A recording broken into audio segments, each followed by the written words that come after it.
The second one is, what's your reaction to Torres' appointment as PNP? Ay, sorry. That's my reaction, sir. Next question. Opo. Last reaction po ninyo. Yun, sir. Okay, so this one. No comment talaga on the reconciliation kasi sabi ng allies na kailangan mabalik si former President Rodrigo Duterte for that to happen. Yes, that is the sentiment of the millions of Filipinos, not just in the Philippines but worldwide, no? That is their sentiment. But my stand is, whatever personal grudges that we have, whatever personal problems that we have with each other is not really important. What is important is that the administration focus on the problems that we see every day in our country. We want a better life, better Philippines for everyone. And that is the president, that is the work of government, and we want them to focus on that. And as I said, personal problems are so tiny in the universe of problems of the Philippines. Thank you very much. Next, UNTV. Hello, Madam. Any birthday message from the President po? And what's his message for your birthday po? Si President Duterte. Message niya po for your birthday. Oh, did I ask him bagahapon ma what his message is? Outside sinulti niya? Destiny.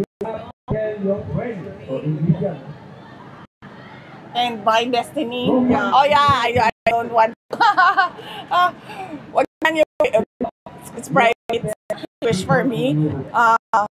But andun the question. Sa Philippine people. Yes.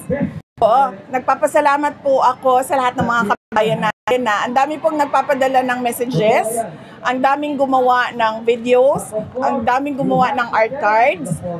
Madami ang nagse-celebrate, hindi lang sa Pilipinas but around the world. Kasama na dito sa Dahig ang mga Filipinos from Europe and other continents who came here today to celebrate and to do the rally with us. And I am truly blessed because I am one of the few individuals wherein my birthday is celebrated around the world. And I am honored and I am very proud because of that. For your last outlet, Diretso Kamao, please. Tanong ko lang po, as for now, gaano ho kalakas yung defense team ni Pangulong Duterte para ipagtanggol siya sa darating na September 24? Yes, opo. Naghahanda na po sila sa kanilang gagawin para sa September. Pero bago pa man umabot ang September, meron na rin silang mga ginagawa na nakapaloob sa Rome Statute para gawin na mapadali ang dismissal or ang release ni Pangulong Duterte na yun ang dasal nating lahat. Kagahapon, kinausap ako ni Attorney Harry Roque at meron siyang mga naisip na pwede pang gawin para magawa ng paraan ng pag-release kay dating Pangulong Rodrigo Duterte, at yun ay isa sa mga agenda ko sa susunod na mga meetings ko na kasama ang mga abogado ni dating Pangulong Duterte. So ma'am, dahil nasa hot seat ngayon, kayo ni Senator Amy Marcos na kayo pa rin nakakasama palagi. So ano yung masasabi mo sa mga ibang Duterte supporters na hindi pa rin pabor doon sa pagsasama? Oo, hindi ko na pinipilit sa mga Duterte supporters, no, dahil alam ko at nararamdaman ko kung ano yung nararamdaman nila. Pero sa ngayon kasi, unang-una, kung makita ninyo, ay isa siya sa mga pinaka masipag tumulong sa kaso ni dating Pangulong Rodrigo Duterte. Isa siya sa mga kasi stress sa pag-iisip kung paano ba mapauwi si dating pag-iisip ng mga paraan kung paano mauwi si dating Pangulong Rodrigo Duterte. At isa pa ay yung personal ko, no? Siyempre, kung ikaw may kapatid na presidente or kahit anuman, kahit hindi kayo mga public officials, na kapag meron kayong hindi pinagkakasubuan ng kapatid, ay malungkot yon. Lalong-lalo na kapag hindi ka kinakausap. May awa ka kaya. Kaya parang okay, sige, kung hindi ka man kausapin yung kapatid mo or hindi kausapin yung kapatid mo, pwede mo, you have a friend in the office of the vice president. Ma'am, ito po, meron mga nakasampang kaso doon sa presenter natin na sa pagpapaalis kay pagkidnap, masabi na pagkidnap kay dating Pangulong Rodrigo Duterte.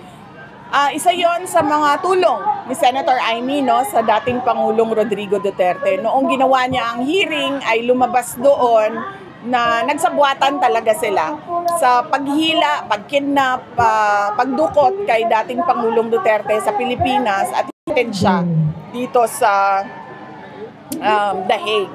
At merong chairperson's report na sinabit niya sa ombudsman na kami ay nagdadasal na sana ay maakyat or ma-file na yung mga cases dyan sa ombudsman doon sa mga tao na kaparte o kasama sa illegal na pagkuha kay dating Pangulong Rodrigo Duterte. Maraming salamat, ma'am.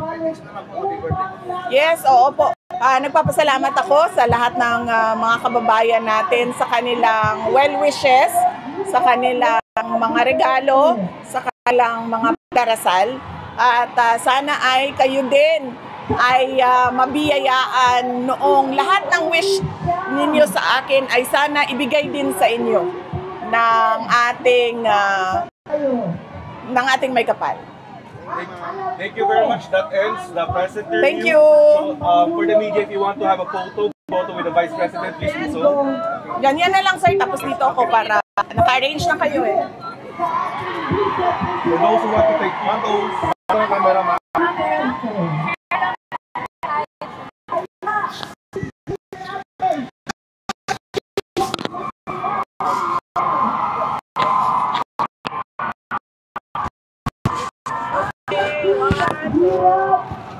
ng ating Vice Presidente Inday. Sinabi niya, hayaan na natin yung quad-quad at